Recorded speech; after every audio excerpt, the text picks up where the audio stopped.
to the channel. My name's Kevin. I'm a geek. You're watching Kevin the Geek, and today we're back for another ranking as part of my celebration for the Doctor Who's 60th anniversary.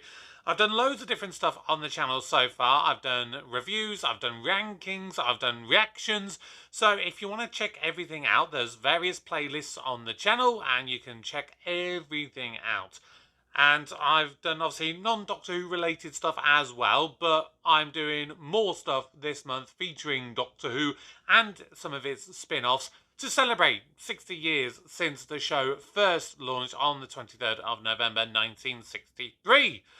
But today I'm doing a ranking, and this one is the ranking of what is only, in my personal opinion, these are my choices, you may disagree with these, but it is my ranking of all of the companions that are featured within Doctor Who. Now, there may be a little bit of contention whether some people should be on this list or whether some people should not be on this list. There are a few who are probably closely compared as a companion, but they may not necessarily have been kind of used as a confirmed, like, official companion.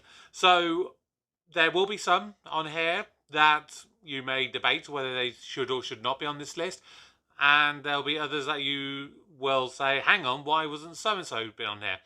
My main rules for these is realistically they had to have travelled in the TARDIS in more than one story, and ultimately they had to fulfill what is, in my personal opinion, fulfills the criteria of a companion. Again, you may have different criteria, but this is where we can have a good old-fashioned debate. So if you would like to contend with any of my choices, then please do feel free to drop so in the comment section down below. But we have 17 on this list. So, without further ado, enough talking. Let's get ranking. At number 17, it's Ryan Sinclair. Ryan. What can I really truly say about him and his time with the 13th Doctor? Not a lot. I remember very little of his time. He, of course, had this whole thing when he was first introduced that he was seemingly a bit of a YouTuber, and he had some form of, I think it was like dyspraxia or something like that, which meant he didn't have very good coordination, so he couldn't really ride a bike and things. But he was a companion in the time that ultimately, in my personal opinion, there were too many. And you didn't manage to spend a lot of time with them in order to really get to know the characters. And most of Ryan's time was spent with Graham, who was, of course, played by Bradley Walsh, who, you know, if you took the Bradley Walsh aspect away and you know, the kind of step granddad aspect of it, he didn't have a lot of character to him. And that's why he's at the bottom of this list. At number 16, it's Dan Lewis, played by John Bishop. And I feel a little bit bad putting Dan so far down this list, but it's for the simple reason that in reality he's the companion that's spent, you know, probably the least amount of time travelling with the Doctor. And in terms of the episodes, you know, he came in for the duration of Flux. He came in, I think it was for the Legend of the Sea Devils, and then kind of left at the start of the Power of the Doctor kind of two-parter. Oh, and he was in Eve of the Daleks as well.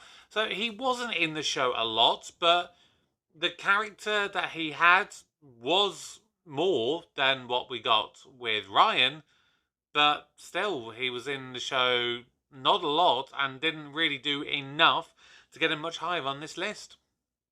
Number 15, it's Graham, and like I said, yeah, he is played by Bradley Walsh, and he featured with Ryan a lot. And to be perfectly honest with you, it's more, I would say, down to Bradley Walsh's acting and his charisma that bumps him to this spot. Otherwise, he probably would have been down below Dan.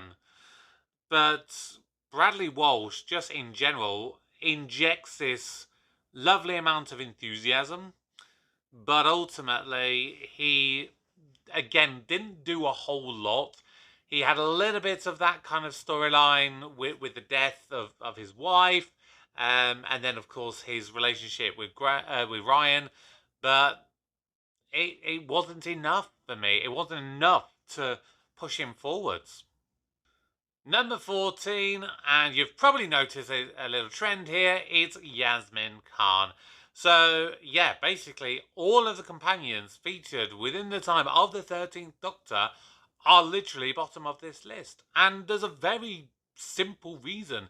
You know, they're unlike, if you take, for example, the time that you had with the Ninth Doctor and Rose and Captain Jack, and arguably maybe throw Mickey into it, there was an actual kind of dynamic there that I enjoyed between them. Here, they all felt separate as their own individual kind of characters. I didn't just feel anything for any of these characters. And Yasmin probably got the most. Well, I would say prior to Ryan and Graham leaving, she had the least amount of development. After they left, they got a bit more. But I have to say, the whole love storyline that she had, that she was in love with the Doctor, I hated it. I mean, in general, I hate that kind of storyline anyway. But when you add it into the fact that they only introduced that as a concept in Eve of the Daleks, when there was basically that and 2 more episodes left to go of their time, it was ridiculous. Like, where the hell were they supposed to go with that? At least with the Rose and the 10th Doctor one, they kind of had a bit of a series to kind of play it out, and there was a little bit of suggestions, and little subtle things throughout the series. Here they had 3 episodes, and prior to that, I don't recall ever really feeling that there was any romantic tension at all between the characters. And maybe I'll look out for it when I do my rewatch. But yeah, I just didn't like it. At number 13, a bit of a contentious one, it is Sarah Jane Smith. Now, I am only judging Sarah Jane Smith on her time in New Who, because I did react to the first episode of the Sarah Jane Adventures literally a couple of days ago. But I don't have enough from that to have any idea of her as a companion role to the Doctor. And I've never really seen anything of her in her classic era time. So I have to judge it solely on her New Who time. She had a great episode with David Tennant in School Reunion. And then she came back for the Stolen Earth and Journey's Way, and had a brief cameo in The End of Time. But other than that, that was about it. She didn't have a lot of time. What she did was good, but unfortunately her placement is because of her restricted time in New Who. That's it.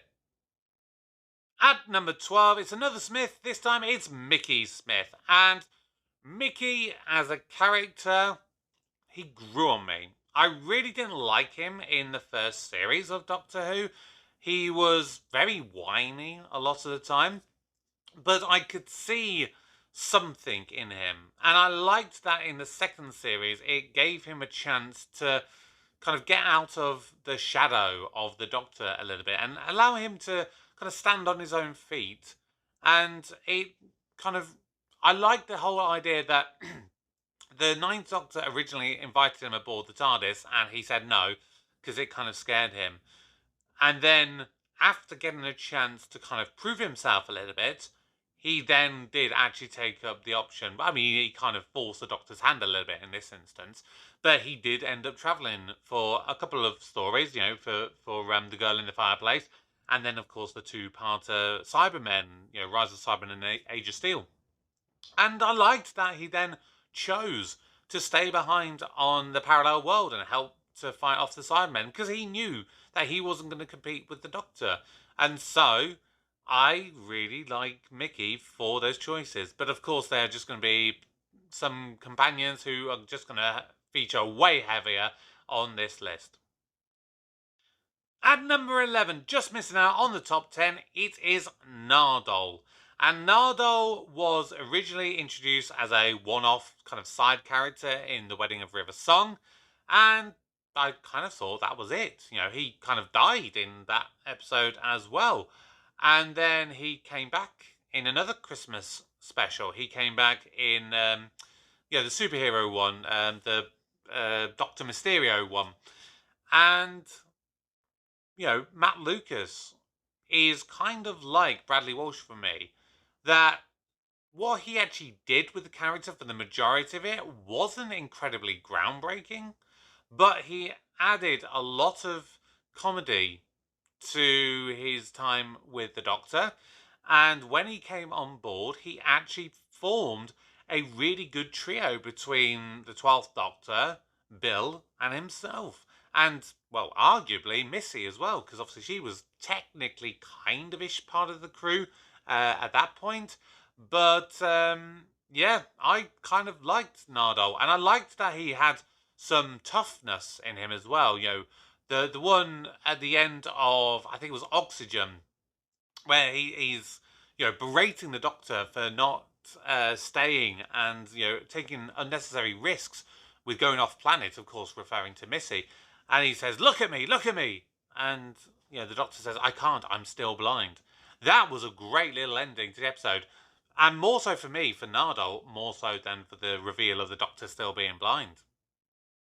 At number 10, it's Rory Williams. And Rory is the character that's probably suffered the most as a companion. It's got to be argued. The amount of times he's died and then been re-brought back to life, and then the universe completely destroys, and then he gets married, and his baby gets taken away from him. His baby turns out to be a psychotic murderer. You know, it's absolutely crazy how much how much he has. But Rory is another one who grew over time. What we saw in series 5 was just a bit meh. But once he started becoming a bit more of a regular crew of the TARDIS, specifically starting from series 6 and then going into the first half of series 7, I really like Rory. I really do. He just has something about him. He has charm. He's able to rebuff the Doctor and have his one-on-one moments with him, and where they kind of disagree on stuff. And again, it forms a good part of the trio and the dynamic that the Doctor had at that time. At number 9, it is Captain Jack Harkness. And this is one that was really difficult because I have to take everything that he's done out in Torchwood. I can't use this as part of this ranking. I have to do it solely on Doctor Who. And similarly to Sarah Jane Smith, he is not in Doctor Who a lot. He's in, obviously, definitely more so than Sarah Jane, because he had the, 5 or so episodes at the end of series 1. He had 3 episodes in series 3. And then he had 2 episodes in series 4. And then, of course, he came back a couple times with the 13th Doctor. So he has done a bit more. And he is considered a bit of a fan favourite. And it's easy to understand why. He is charming. He is flirty. He is heroic. He is everything that you would kind of want in a companion. And he does challenge the Doctor. A little bit less so in the later series. Pretty much after series 1, he ends up following the Doctor a little bit more so than kind of leading in his own right, which is, of course, that's where all the stuff comes in for him in Torchwood. And his time in Torchwood is a bit hit and miss. There are some stuff in it that he did that I absolutely love, and there's other stuff I'm a bit, that's a bit, But overall, I do love Captain Jack, but I just can't reasonably put him any higher on this list. And at number 8, it is the Impossible Girl, Clara Oswald. This is a character who has been so divisive with fans. There's some that love her, some that hate her. And for me, I think a lot of it has to come down to her early time and the whole Impossible Girl kind of storyline, which, when you compare Clara to the two versions that we got before, which we got Oswald from the the Asylum of the Daleks, and then you had um, the Victorian era one for the Snowmen.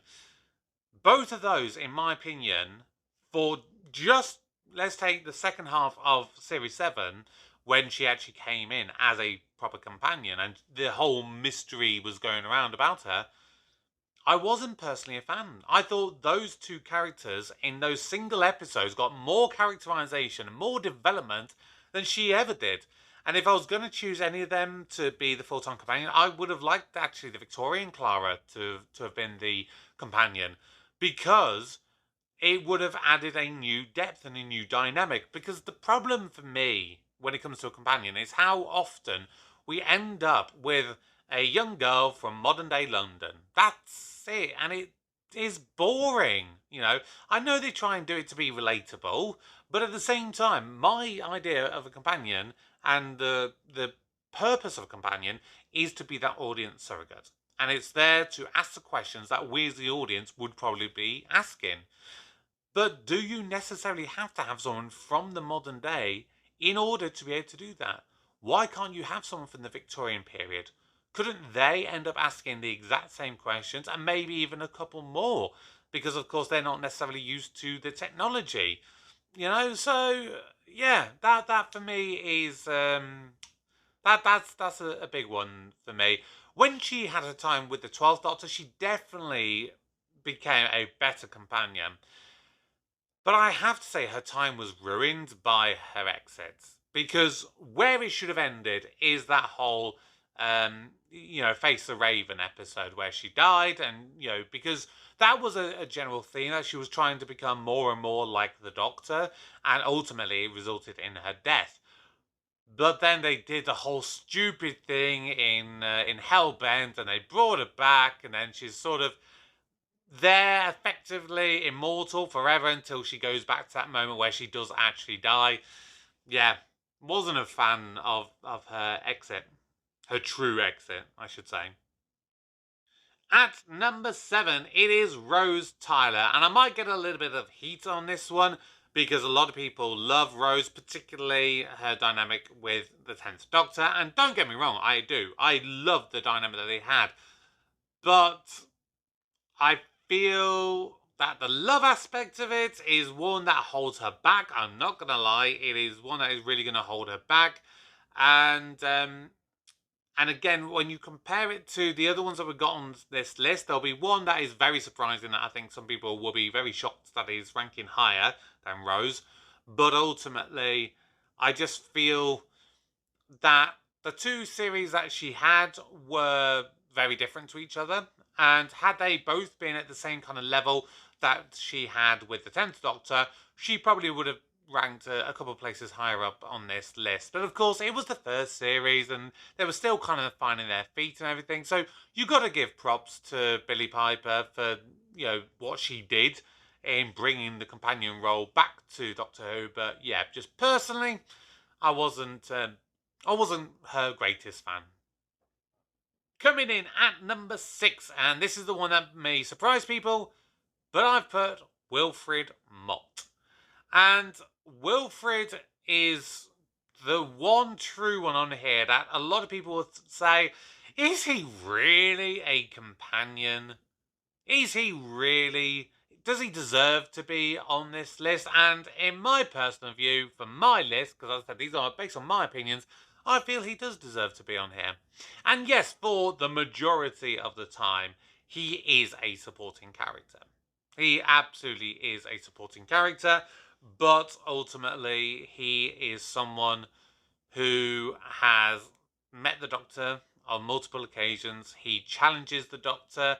They have a wonderful dynamic together. And he is unfortunately the person who led to the death and the regeneration of the 10th Doctor. And ultimately, that was so incredibly sad. I am so looking forward to seeing him come back in the 60th anniversary, which of course is his final performance for anything, as he sadly passed away last year, not long after recording this. So may you rest in peace, Bernard Cribbins. You are a true legend in, British acting society, and you are sadly missed. But your legacy will live on. It's the top 5 now, and coming in at number 5, I've decided to go with Bill Potts. And Bill is one that really surprises me because I think back to her time and I try to be subjective with all of my rankings and I try to be fair. And initially I was thinking, no, Bill's probably going to be quite low down. She only had one series. She probably didn't really do a lot. She didn't necessarily always have the best connections with the various characters. And then I thought a bit more. And I thought about some of the episodes. Because from sort of that period onwards, that's the series of Doctor Who that I've watched the least. I've basically watched all of the episodes once. And maybe key scenes a few more times. But Bill, as a character, she is really engaging. And I loved the first story that she was in.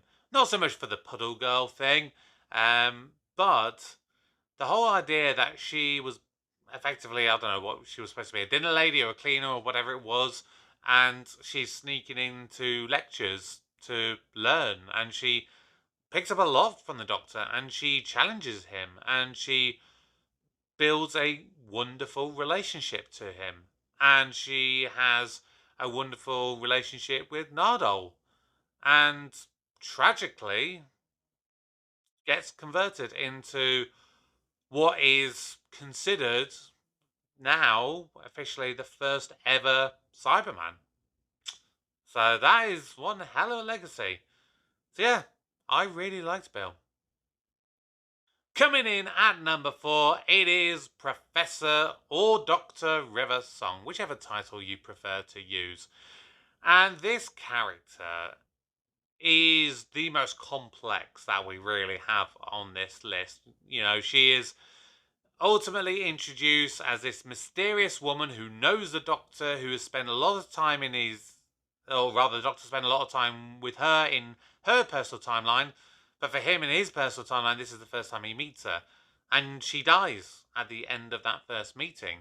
And then we go on to have multiple adventures with River Song, and she eventually turns out to be the daughter of Amy and Rory, which is mind-boggling when that happened. I remember that episode, and that completely threw me. I did not see that coming for a moment. And you know what? She is just a character who's just so much fun. She's so serious. She's so deadly. I think her best dynamic was with Matt Smith and the 11th Doctor. But we didn't really get to see a lot with either 10 or 12. We didn't see it at all with 13. So, you know what? It would be kind of nice to see River Song crop back up at some point again in the future and have more adventures with more Doctors. I would gladly love to see that. I will say the whole death thing of the Doctor, it kind of pulled on it a little bit. But overall, River is just a fantastic companion. Top 3 now. And at number 3, it is Martha Jones. Now, admittedly, the love aspect of it did play some role in my ranking of Martha Jones. Because I'm not a huge fan of any companion being in love or fancying the Doctor or anything like that. But what stands Martha apart from Rose is that she is incredibly consistent in every episode that she is in. Yes, I do feel that she was ultimately a little bit wasted when she came back in Series 4. I think that more could have been done with her in that regard. But as a doctor, she was smart. She was clever. She was determined. She was everything that I would really hope for out of a companion. And ultimately, I think her decision to leave the TARDIS as a result of this whole unrequited love thing, that was very smart. And I really like that. At number 2 on this list, it's Amy Pond. And Amy had arguably the best relationship with any Doctor from New Who, in my personal opinion. There was just something that just clicked from the moment that Amy was with the Doctor. And there are some duff moments along the way. The most notable one for me was that whole kissing bit when, I think it was after the, if I remember correctly, the 2-part Angel storyline where River Song came back for the first time. And then it led into the Vampires of Venice episode, which is where Rory kind of tagged along for the first time as well. That scene I really didn't like, especially how kind of forceful she was, which is something that in that whole kind of love/fancying thing we've not really seen before. So far, it's been a bit of an unrequited love kind of scenario with the various companions and the Doctor. Here, it was a bit more her and just wanting a quick fumble under the sheets, dare I say. But that's one thing that draws me to Amy. She's feisty. She's fiery. She just really challenges the Doctor in so many ways, morally, ethically, communicationally. She does so much. And I think because she is probably arguably one of the longest running companions, I think that's why she has to be so far high up on this list, in addition to all the other stuff I mentioned previously. And finally, coming in at number 1, it's Donna Noble. And I had to try and be fair and think, is my love of her exit clouding my judgment here? Because her exit was truly heartbreaking, but she is the one who challenged the Doctor the most. She is the one that asked the most amount of questions and really forced him to think about his actions. And her absence was noticed, and most notably in The Waters of Mars, which is a episode that I did my review of last night, and that is going to be coming out. Or actually maybe already out. I'm getting confused with my dates. But yeah, I think Donna was the one who has steered him the most away from the darker aspects of it. And ultimately, that allowed him to go down those dark paths when she was no longer there. So Donna, in so many ways, has saved the Doctor and has been one of the best companions for me personally. So that is my roundup of my 17 different companions and the ranking that I will put them in from new Doctor Who. Like I said, there may have been ones that you think should have been on this list. If there are, put them down below. Tell me where you think they should have fitted into my list, or where you would have put all these different companions. These are just my thoughts, and you are welcome to have your own. But that is going to do it for today. Don't forget to check out all of my other content. Don't forget to subscribe if you haven't done so already. Make sure you turn on notifications and make sure you smash the like button. And of course, drop your comments below. But other than that, my name's Kevin. I am a geek and you've been watching Kevin the Geek. Goodbye.